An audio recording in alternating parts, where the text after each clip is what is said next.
I'm sure you've seen this picture over and over again. I like to point out the fact that my grandmother, Jane, is the one in the white bonnet, and she was born in 1871. So we think that this picture was taken in the early 1900s, but we don't know for sure. Nor do we know who any of the other women are. And you can see the picture was torn too, so there were other women in this picture. And they're standing on the courthouse steps in Water Valley, Mississippi, and they're holding bags. And we don't know what's in the bags either. Water Valley is located about 18 miles from Oxford, Mississippi, or Lafayette County. They pronounce it Lafayette in Mississippi versus Lafayette in Louisiana. And we still do own some land in Water Valley. I attended Davidson High School, which was the predominantly black high school, and I was in the last class in 1970, and I write about all of that in the book and the integration of the school. When I graduated from high school, I didn't plan on going to college. I just went to Detroit trying to find a job, but when I couldn't find a job, I had to come back and go to school. So fortunately or unfortunately, the only place vice chancellors at Ole Miss gave me a job, and I went there and I worked as assistant director of the student union, doing lectures and sponsoring the cheerleaders, stuff like that. And then I relocated to Atlanta in 1981, and I worked for the Wall Street Journal for several years as a wholesale and retail sales rep, traveling all over the Southeast, and as an educational sales rep, calling on colleges and all of that. Then I worked for McGraw-Hill as an associate editorial manager, and in between all that, I started my own business doing training and consulting, business development training and consulting. And the writer historian is just what other people have started calling me. I really don't, because he thought that he knew that there was a professor who was interested in my kind of projects. So I said, of course. And that's what began. Jesse and I met at Everdale Baptist Church. They were having a homecoming, and we chose that opportunity to come and speak to the people at Everdale, and that gave me an opportunity to show Jesse around Water Valley, of course. Then her class started. I went and I talked to the students, and these were students who worked on their masters and their PhDs, and we decided we'd have a kickoff, and we chose the Mount Moriah Baptist Association, and that was because they gave us an opportunity to speak to like 25 or 30 different churches at the same time, so that worked out really well. And then we took the students on a tour of Water Valley and all the black school, the Davidson School, and they were also very fascinated by something in my community called the Block, which was where black folk hung out on Saturday night. And one particular story about the Block, which is included, not included in the book, but it's on my website, about the Love family. And this was a story about my little cousin who had spent the night with us, and I think I was probably about 7 and she was probably 8. And it was Sunday morning, and my dad says to her, "Come on, girl, I gotta take you home." And I said, "Well, what is going on? Why does she have to leave like that?" So I found out later from my sister that her father had been killed on the block that Saturday night.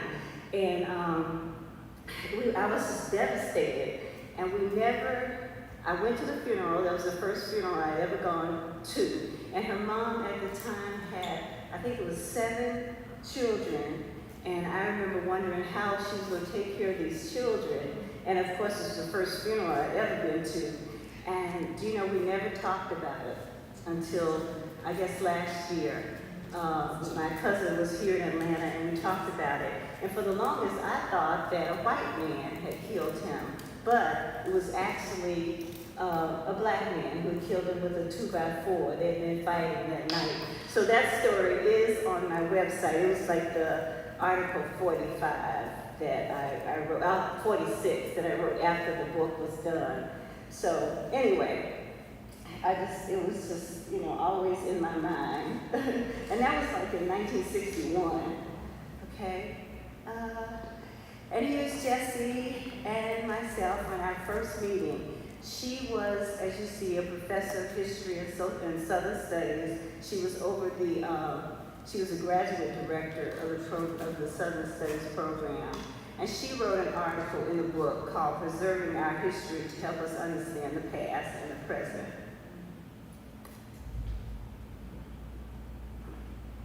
This is Miss Mabel Hervey and her daughter Annette Hervey Westmoreland. And that was one of 3 girls who integrated Water Valley High School in 1968. And ironically, the 3 towns in my county were Water Valley, Coffeyville, and Oakland. Coffeyville evidently and Oakland combined and had a rough time with integration in 1970 when it was mandatory. And I've written about that recently on my website. The young lady who integrated Coffeyville High wrote that story for the very first time, and that's also on my website. So I guess it's article 47. There were several visits, with the different people at the university, the Dean of Liberal Arts, people in development, and other faculty members during this period.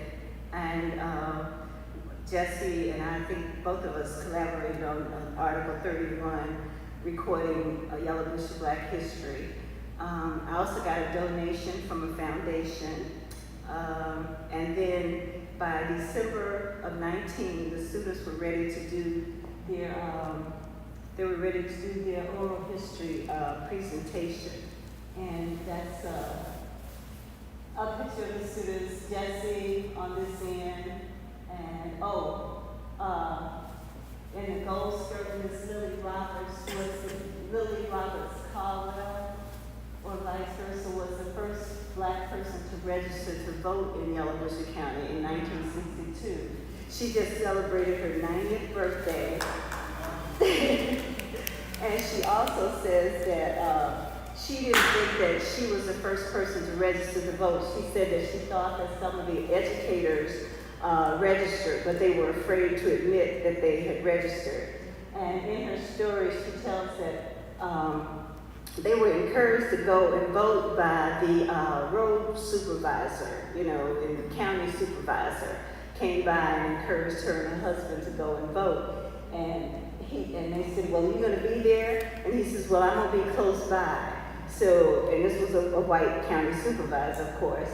And she said when they walked down the hall of the courthouse, people started peeping out of their offices, trying to see who it was and what they were doing. And of course she said Mr. Joe had his pistol in his coat pocket. So she was able to register to vote after answering, all those silly, stupid questions that they require people to answer.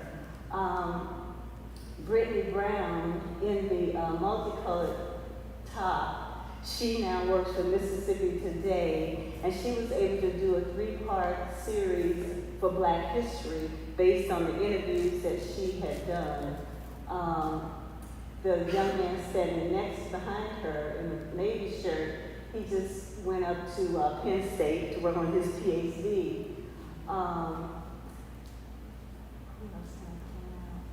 Anyway, it was a wonderful group, and this was in Water Valley, in my hometown, where they came to do like a spoken word presentation of the interviews that they had done. And I guess I should explain that too. When I first started this, I made a list of maybe 100 Black women that I thought would be good candidates to be written about and interviewed. So the students went and introduced themselves to these women, and they did oral interviews, which they later transcribed, and those interviews are on a website called egrove.olemiss.edu. So what we were doing is recording their history and documenting it. So all those interviews are Some of them are oral and some are written, but they're all on the eGrove website.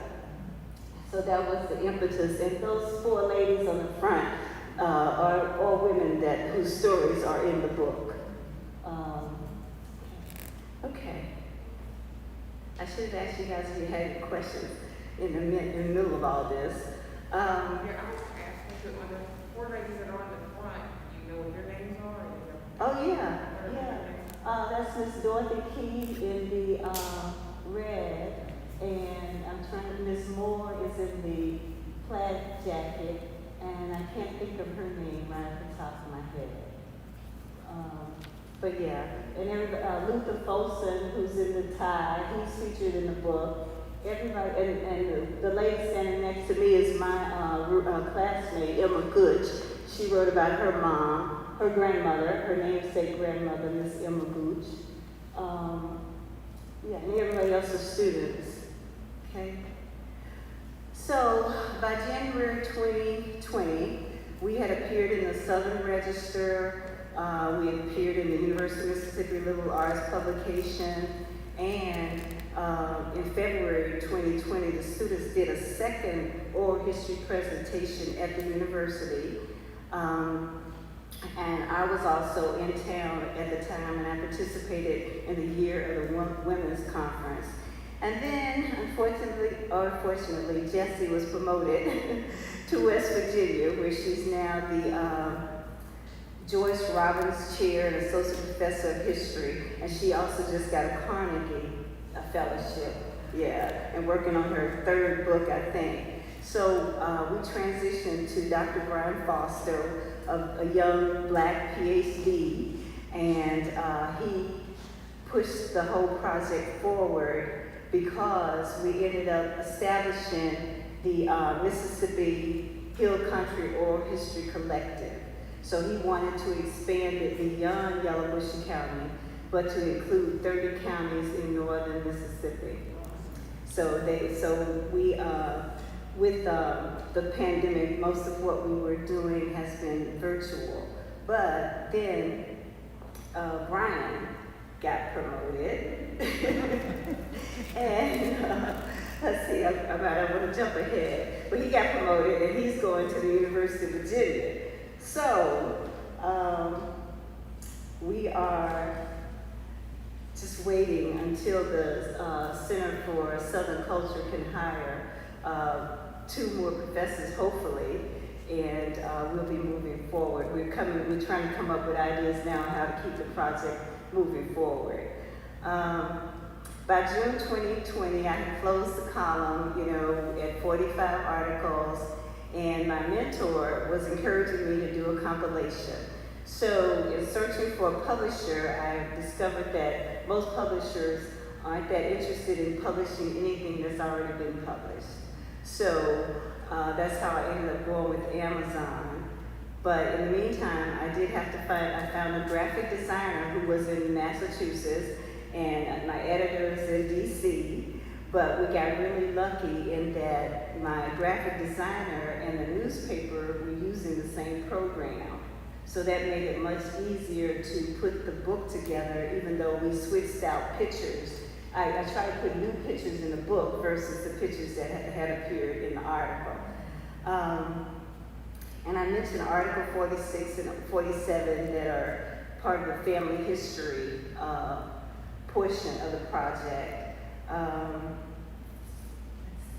And I mentioned the eGrove and my collection, Mississippi Today and Brittany's Black History Day.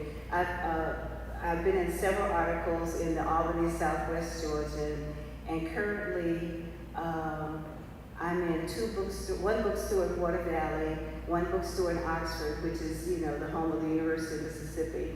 And most recently, I had planned to do the Mississippi Book Festival, and it got canceled. So since then, I've got books in the Pass Christiane bookstore in Pass Christiane, Mississippi, and the Lorelei bookstore in Vicksburg. And I'm in Eagle Eye and Tall Tales bookstores here in Atlanta. And in the meantime, that's where the t-shirts started. I was headed to the Mississippi Book Festival, but of course it was canceled because of COVID. And the last thing I was going to share was just a few things from a few articles from the book, just a few highlights to kind of focus on some of the people that are in the book. I mentioned Emma Gooch, who wrote about her grandmother. Miss Emma Gooch lived to be 97 years old, and she was known for conducting voter registration drives way back then. I told you about Miss Lily Caldwell and her registering to vote.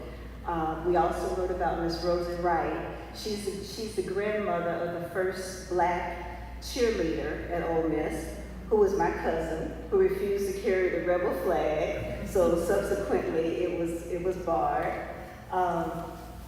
Camille Fly Daughtry is a white woman who graduated who attended, I think she graduated in 72, but she wrote about Ethel Morgan as her star teacher.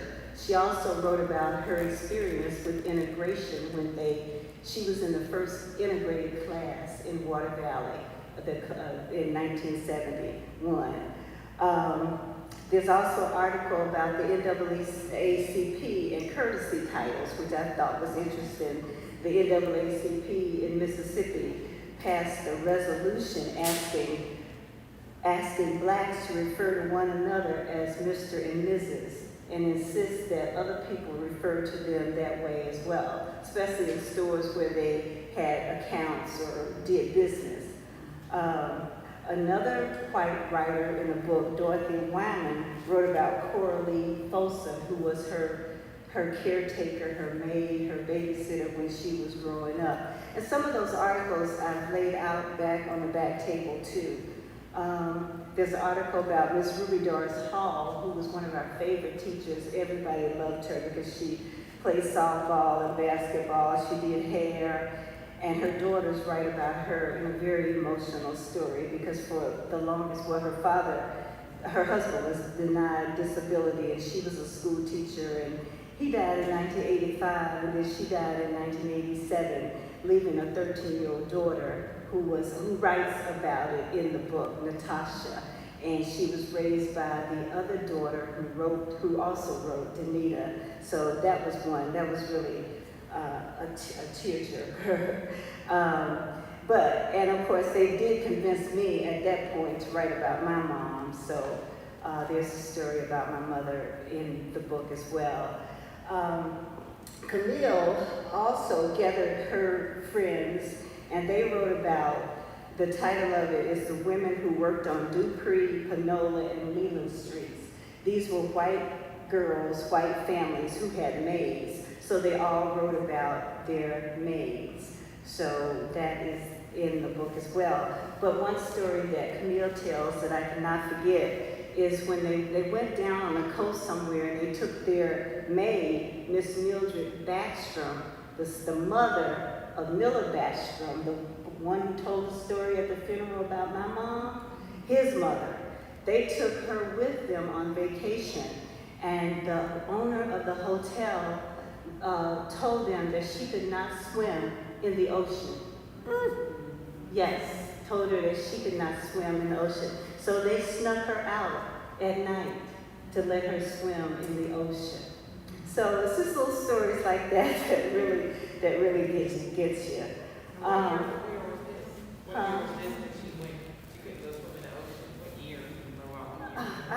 I guess it was, Camille would have been in Camille graduated from high school in 71. So she, it would have been before that, I'm sure. I don't know exactly. She may mention it in the article exactly what year it was. Segregation side effects, we both write about, I write about the integration of Water Valley High, and Danita Hall writes about how she felt going over to the white school. So there's different perspectives in the book about that. I also included an article by Dr. Lackey, who is a well-known professor at Jackson State University. Someone happened to send me an article that he had written about his father. His father had gone to the hospital, gone to have minor surgery in Water Valley. And he had the surgery, and they put him out in the garage, and he died from overexposure in the garage. They wouldn't let him come into the hospital. So, lastly, so I do write, so the book does include stories about men as well as women. There's also a story about Professor Davison, who was the first principal of the black schools in Water Valley. And there's also a story about Annie Kelly Montgomery, who was my Sunday school superintendent, that insisted that we give her a kiss on the cheek every Sunday. Anyway, but that basically is how this all came about and how it has continued to move forward. So, if you have any questions, please let me know.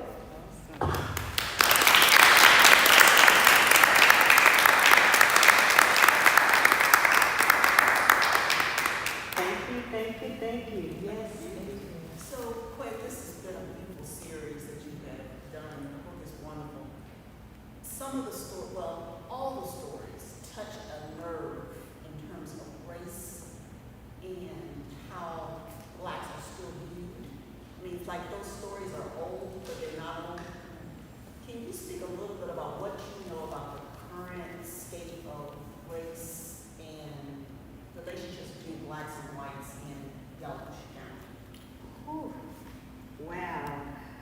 Well, you know, I recently talked to Emma, my classmate, and she says, you know, only black people are wearing masks in Water Valley. And recently the sheriff passed away from COVID because he wasn't wearing a mask or anything. And she said that different store owners were complaining because he was coming in and out of the store with no mask on. So the other part of the story is Luther Fosun. He and Luther were in a legal squabble over the sheriff's election.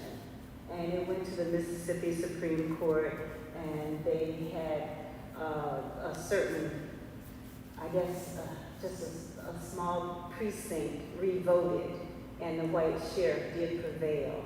So it's just ironic that now he's passed away. So I always thought that because Water Valley was so close to Oxford, that we'd be more advanced. And part of this project was to make that happen. Was to bring the university into Yalobusha County, because now a lot of people are moving into Yalobusha County because it's cheaper. And as a matter of fact, one lady just got appointed the acting dean of one of the honors colleges, and she lives in Oakland, which is one of the little small towns. It's hard to describe race relations there. It's hard to describe it. But I think, and that was probably part of the goal of this project, is to, have people open up and tell their stories. And of course, I got comments from all over the country, from black and white, and even, with the white writers, the white ladies who wrote about their maids, there was controversy about that. Did they really love the children that they were taking care of? I mean, did they really love their caretakers like they said? Did they really love Miss Cora Fosa that much? So, it's tough. But just recently, one of my girlfriends was saying that this was all about race. Yeah. And I forgot I was going to read this, the description that we have on Amazon. It says, the black women featured in this book made a way out of no way, and not just any old way, but a good way. They got in good trouble long before the late Congressman John Lewis coined the phrase, strong, black, and Southern, and no doubt just like his mother. They wanted more for their children than they would live to see or obtain. Just imagine how much better our society might be now had these women been given the rights and privileges of white Americans. These black women were left behind, but they refused to quit. for if they had, we would not have the former First Lady Michelle Obama, activist Stacey Abrams, and Kamala Harris, the first Black woman Vice President of the United States of America. So, sure. And y'all, I mean, like, when you were there, what was the population then, and what is it currently now? Is it about the same as the main road, or? Oh, yeah, there's been growth. I guess it's about 3,500 now, and so I'm not sure how many it was, but one point that you reminded me of was when I was talking about Miss Lily Roberts, when she registered in 1962. That was the same year that James Meredith, was trying to get into Ole Miss, and we were just 18 miles down the road, and I remember being, terrified. Everybody was terrified. Because they thought they were going to bomb us or blow us up or whatever. But so now more people are moving in because of the cost of living. The more people are moving from Oxford to Water Valley. The woman who was selected to do the artwork for the Mississippi Book Festival lives in Water Valley. She's a renowned artist, Black woman, so. The area is quite popular. People are moving in from all over. Yeah. Okay. All right. Any other questions, comments?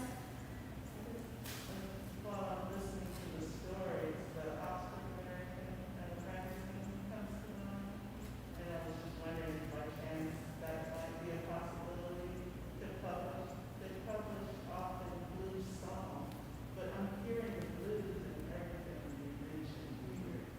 The music is coming really struggling. Yes. And I can see that, an article in Oxford American. Yeah, and that's one of Brian's specialties. He's a blues connoisseur and has written this book, I Don't Like the Blues, Race, Place, and the Back Seat of Black Life. So, okay. All right. Phyllis? Well, I just wanted to make a comment as far as your book is wonderful. You are a very good writer. And I like the way you tied in a lot of the scriptures, as far as for the different articles. Mm-hmm, mm-hmm. And I don't take full credit for all of them. There's several authors, several writers represented in the book as well. Okay? All right. Well, thank you guys. Thank you for Marissa for having me. Okay?